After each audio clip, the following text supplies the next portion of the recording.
आप सभी के बीच में एक छठ पूजा में गाने वाला गीत गाने जा रही हूँ। अच्छा लगे तो लाइक, सब्सक्राइब, कमेंट, शेयर ज़रूर करना और मेरी वीडियो लास्ट तक ज़रूर देखना। आप लोग को छठी माँ कृपा बरसाए रखे और वीडियो को लाइक, सब्सक्राइब, कमेंट, शेयर करते रहना।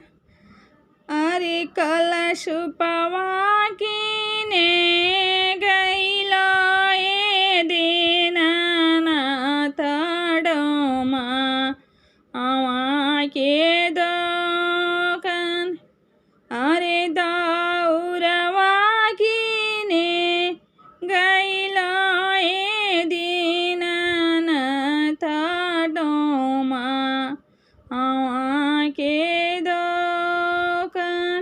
अरे डोमावा की पुतवाई दीनानाथ लिहले लुलुआय। अरे डोमावा की पुतवाई दीनानाथ लिहले लुलुआय।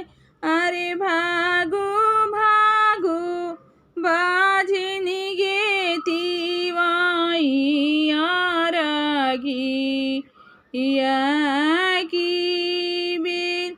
अरे भागु भागु बाजिनी गेतिवाई आरगी याकी बीर। अरे भागु भागु बाजिनी गेतिवाई आरगी याकी बीर। अरे तोरी पारी छैया गे बाजिनी डोमिनिया होई है बाज। अरे तोरी पारी छैया गे बाजिनी डोमिनिया होई है बाज। अरे रोआती का लापती दीनानाथ घरे चलिए। अरे रोआती का लापती दीनानाथ घरे चलिए। अरे कोहा बरली पाताए दीनानाथ तरवा गईले खिया। अरे कोहा बरली पाताए दीनानाथ तरवा गईले खिया। अरे तबना छोड़लाए दीनानाथ बाजिनी यहाँ के हो नाम। अरे तबना छोड़लाए दीनानाथ बाजिनी यहाँ के हो नाम। अरे सासू मोरे मारे दीनानाथ नदिया नोचे गल। अरे गोतिनी बैरनिया ए दीनानाथ बाजिनिया धइली नाम। अरे गोतिनी बैरनिया ए दीनानाथ बाजिनिया धइली नाम। अरे से जाके पुरखवाए दीनानाथ खींचेले तलवार। अरे से जाके पुरखवाए दीनानाथ खींचेले तलवार।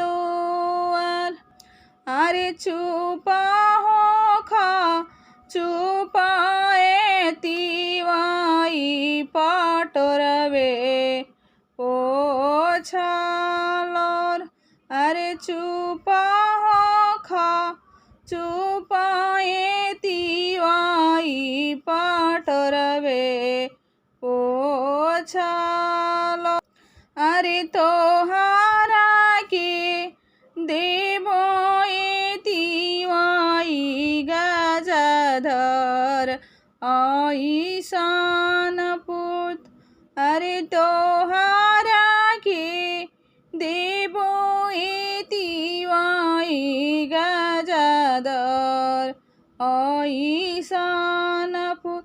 अरे सासू तोरे मनी है एतिवाई नदिया ननोची है गल।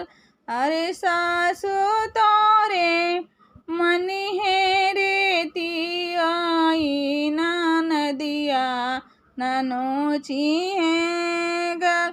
अरे गोतिनी बैरनिया एतिवाई लर कोरिया राखी है न। अरे गोतिनी बैरनिया एतिवाई लर कोरिया राखी न।